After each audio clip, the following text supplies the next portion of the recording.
Hello दोस्तों, आज की वीडियो में हम बात करेंगे मल्टीमीटर को कैसे चलाया जाता है और इसमें क्या क्या काम होता है और इसका हम उपयोग कैसे करते हैं। ये एक मल्टीमीटर है।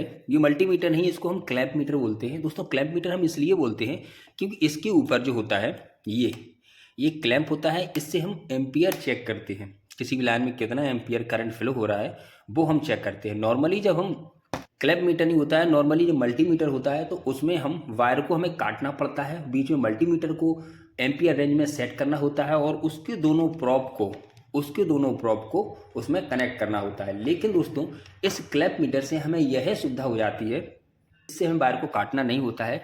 नॉर्मली हम इस फेस वायर को इसके बीच में से निकालते हैं और हमें जो है यहाँ पर उसकी रीडिंग दिख जाती है कि यहाँ पर कितना करंट फ्लो हो रहा है। तो दोस्तों, ये चीज़ें नॉर्मल है। सबसे पहले हम जानते हैं कि ये मल्टीमीटर है क्या और यह कैसे काम करता है। दोस्तों, ये नॉर्मल क्लैंप मीटर है जिसके पीछे एक बैटरी लगी होती है। ये होल्ड बटन है। इस होल्ड बटन का उपयोग हम जब करते हैं, जब यहाँ पर जो भी रीडिंग आ रही होती है उसे होल्ड करके किसी को दिखाना होता है, तो यहाँ पर हम इस होल्ड बटन का उपयोग करते हैं। दोस्तों, इस मल्टीमीटर की सबसे बड़ी खास बात यह है कि यदि हम नॉर्मली, वैसे तो इसका जो स्टार्टिंग पॉइंट ये होता है और इससे इस तरह से हम इसको करते जाते हैं जिस भी रीडिंग में हमें सेट करना है। बट दोस्तों, वायदा में यदि आप मिस्टेक में यह इस तरह से भी घूम जाता है तो भी यह एक्यूरेट रीडिंग हमें देता है जो हम चाहते हैं। तो दोस्तों, इसमें कौन कौन से पॉइंट हैं? वैसे तो दोस्तों नॉर्मली इसमें बहुत ज़्यादा पॉइंट नहीं होते हैं, बट यहाँ पर ये जो कंडीशन देख रही है हमारी ऑफ की कंडीशन है। यहाँ पर आप देख सकते हैं, जिस कंडीशन पे इधर होगा उस कंडीशन पे इधर होगा, जिस कंडीशन पे उधर होगा इस कंडीशन पर इधर होगा। तो नॉर्मल यदि ये उल्टा सीधा कैसा भी हो जाता है, बट ये हमें एक्यूरेट रीडिंग देता है जो हमें चाहिए होती है। तो दोस्तों, ये कंडीशन होती है इसकी ऑफ की। यहाँ हम इसको ऑफ करते हैं। ये जो रेंज आपको दिख रही है, ये दिख रही है आपको एम्पियर की, यानी कि करंट के एम्पियर को हम मापते हैं। इस रेंज में रख के हम जो फेस वायर होता है उसको इस क्लैंप के बीच में लगाते हैं और हम एम्पियर मापते हैं कि कितने एम्पियर के करंट का फ्लो हो रहा है। यहाँ दोस्तों हम देखते हैं वोल्टेज कितना आ रहा है हमारा एसी का वोल्टेज। देखिए, वी का मतलब होता है वोल्टेज और जो सिंबल बना हुआ है वो है हमारा एसी का सिंबल। तो 750 वोल्टेज तक हम यहाँ पर रीडिंग माप सकते हैं। नॉर्मली हमारे घरों में जो वोल्टेज आता है वो 220, 230, 240 या मैक्सिमम 250 तक आता है। तो हम यहाँ लगा के इसकी रीडिंग को मापते हैं। दोस्तों, यहाँ जो कंडीशन होती है वो होती है हमारी डीसी की। यहाँ पर हम डीसी का मेजरमेंट करते हैं कि डीसी का कितना वोल्टेज है। यहाँ वी का मतलब वोल्टेज है नॉर्मली, और ये जो सिंबल दिख रहा है आपको, ये आपको डीसी का सिंबल दिख रहा है, यानी कि डीसी का हम मेजरमेंट यहाँ करते हैं।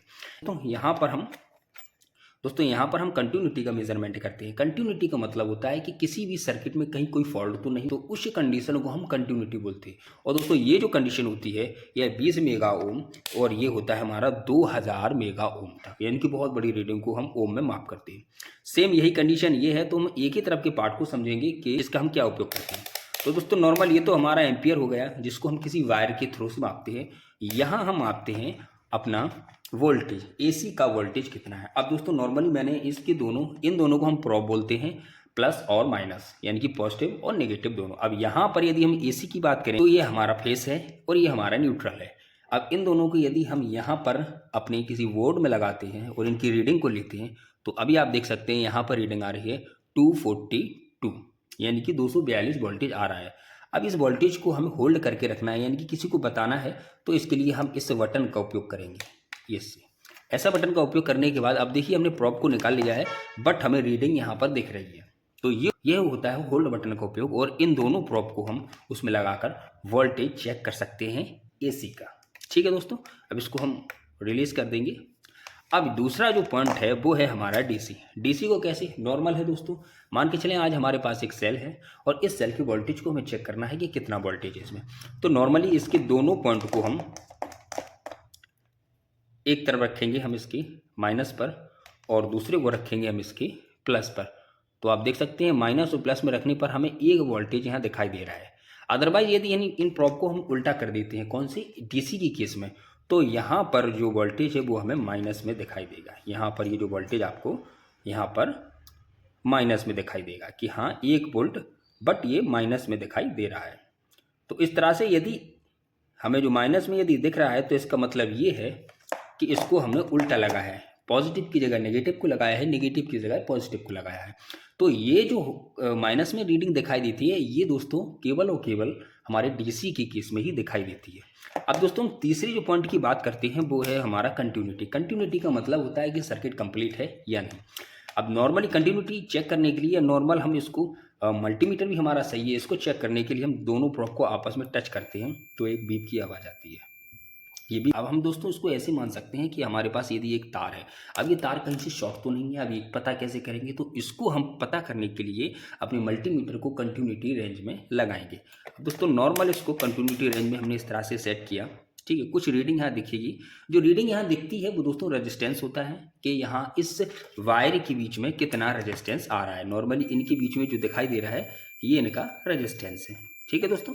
तो ये हमें इस तरह से दिखाई देती है। अब हम इस वायर की कंटिन्यूटी को कैसे चेक करेंगे, नॉर्मली हम कंटिन्यूटी रेंज पे इसको सेट करेंगे और हम एक वायर को इस तरफ से एक वायर को इस तरफ से ऐसे लगाएंगे तो हमें एक बीप की आवाज़ सुनाई देगी। इसका मतलब ये है कि ये जो हमारा मल्टीमीटर है वो कंटिन्यूटी सही बता रहा है, तो ये हमें कंटिन्यूटी दिखाता है।